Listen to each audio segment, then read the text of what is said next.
ülküdaşının 24 oy getirme kararlılığında ve davranışında olması lazım. Bahçeli ülkücülere seslendi. Her birinden partiye en az 24 oy kazandırmalarını istedi. Bu 24 oy az bir oy değildir. Devlet Bahçeli dün Tarsus'ta partisinin ilçe teşkilatındaydı. Önce iktidar yolunun nasıl açılacağını anlattı. Siyasetçi kimliğiyle değil ama ekonomist kimliğiyle, yani rakamlarla. Bıçak sırtında kalmayacak bir iktidar en az 285 ve yukarısında olması lazım. Bunu alabilmek en az %40'a yakın bir oy oranına sahip olmanız gerekir. %40'a yakın bir oy 17 milyonla 19 milyon arasındaki bir oy demektir. Bahçeli o oy oranına nasıl ulaşacaklarının formülünü de anlattı. Her ülküdaşıma da bir görev düşüyor değerli arkadaşlar.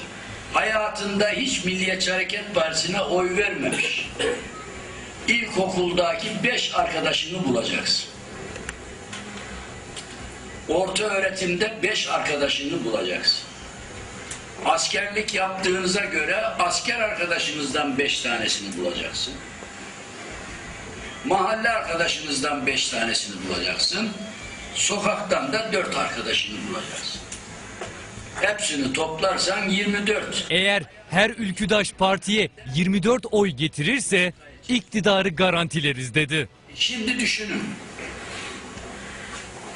49 milyonu 24'e böler iseniz ortaya çıkan rakam ülkücülerin oy temin etmesi gereken hane sayısını koyar. Demek ki o hane sayısı 24 oy getirirse siz 19 milyon oyla iktidar olursunuz. Değerli arkadaşlar. Bu inandırıcı olmayan bir hesap mı? Hayır. Bahçeli'nin bu hesabı MHP'nin 40. yıl dönümündeki konuşmasını akla getirdi. Bahçeli o zaman da çok çarpıcı bir hesapla 2009'u MHP yılı ilan etmişti. 2009'u yazarken de 2-0 var.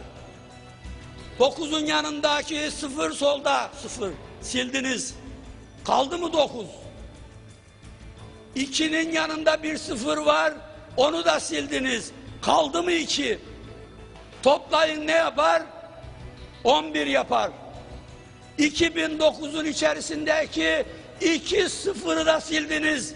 Ne kaldı? 29 kaldı. 11 ile 29'u toplayın. 40 yapar ve Milliyetçi Hareket Partisi'nin 40. yıl dönümü.